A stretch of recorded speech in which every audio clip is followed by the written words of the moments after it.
Welcome to the Explainer. The Second World War wasn't some sudden explosion. It was more like a slow motion chain reaction. Today, we're going to trace the path of those falling dominoes that led the entire world into its deadliest conflict ever. When you think about the start of WW2, you probably picture the invasion of Poland on September 1st, 1939. And that's fair, but that was really just the final spark. The real story is so much more complex, with roots stretching back decades before a single shot was even fired. Yeah, the outbreak of war wasn't like someone just flipped a switch. It was much more like a line of dominoes, all set up and ready to fall. Each event pushed the next one over, creating this chain reaction that was set in motion years, even decades earlier. So, let's go knock over that first domino. Our story doesn't actually begin in 1939. We have to go all the way back to 1918. Into the chaotic aftermath of the First World War. For Germany, the end of the war didn't bring peace. Not at all. It brought turmoil, anger, and a dangerous new story that people started to tell themselves. In all this post-war chaos in Germany, a really poisonous idea started to take root, the stab-in-the-back myth. You had these rising extremist groups, including the early Nazi Party, and they were selling a powerful lie. The lie was that the German army hadn't actually been defeated on the battlefield, but was betrayed by politicians back home. This wasn't just some fringe conspiracy theory. It became a deep national wound. And that simmering anger?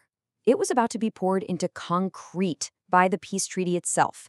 See, the Treaty of Versailles, well, it wasn't a negotiation. It was a verdict. The terms were simply dictated to a defeated Germany, and they were absolutely designed to punish, not to reconcile. Let's just break down what this punishment actually looked like. I mean, Germany lost a ton of territory and all its colonies. Its military was cut down to a fraction of its former strength. It was hit with financial reparations so huge, they were seen as literally impossible to pay. And maybe most damaging of all, it was forced to accept 100% of the blame for the war. For a whole generation of Germans, this wasn't peace. It was a public shaming. Okay, so you have this deep political resentment just boiling under the surface. Now it's about to collide head-on with an economic catastrophe. This is our next domino. The humiliation of the treaty wasn't just on paper anymore. It was about to be felt in every single German household. To try and pay those massive reparations, the German government started printing money. And the result was hyperinflation on a scale that is just, it's hard to even imagine. By late 1923, the currency was so worthless that it took 4.2 trillion marks to equal a single US dollar. People's life savings were just wiped out, gone, overnight. Things stabilized for a little while, but then, bam, the 1929 Great Depression slammed into the global economy, and Germany was hit harder than almost anywhere. By 1932, the result was staggering. 1/3 of the entire German workforce was unemployed. And this is the crucial connection right here. This perfect storm of desperation, unemployment, and wounded pride, it created the perfect fertile ground for Adolf Hitler. He offered simple scapegoats, he promised to restore national glory, and millions of Germans were just desperate enough to listen.